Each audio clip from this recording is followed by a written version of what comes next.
In the year 2412, the world had turned monochrome. A phenomenon known as the bleach had stripped the earth of its pigment, leaving the oceans a dull slate, the forests a ghostly silver, and the sky a permanent, oppressive shade of ash. Humanity lived in Neo-London, a sprawling vertical city built of reinforced concrete and flickering neon, the only artificial color left. Elias was a scavenger, but not for scrap metal or fuel. He was a hue hunter. He worked for the underground resistance, searching the ruins of the old world for objects that still held their original molecular color. One Tuesday, while trekking through the calcified remains of an ancient botanical garden, Elias found it. Buried beneath a meter of gray dust was a small, lead-lined box.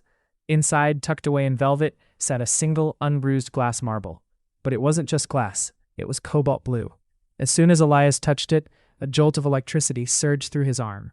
He didn't just see the color, he felt it. It felt like cold water on a parched throat. It felt like the depth of an ocean he had only read about in forbidden books.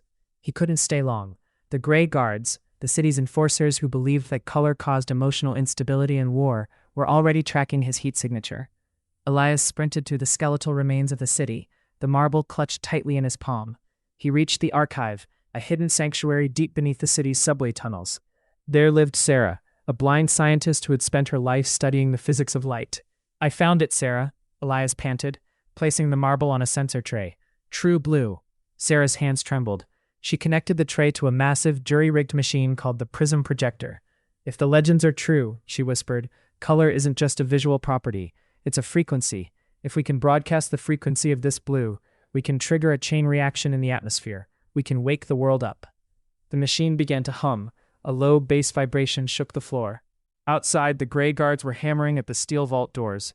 "Elias, it needs a catalyst," Sarah cried over the roar of the engine.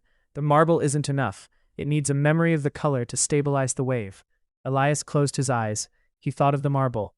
He imagined the sky not as a ceiling of ash, but as an endless blue abyss. He poured every ounce of his wonder into that thought. With a blinding flash, the projector roared to life.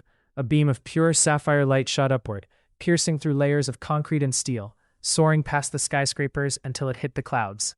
The transformation was violent and beautiful. Where the beam touched the clouds, the gray evaporated.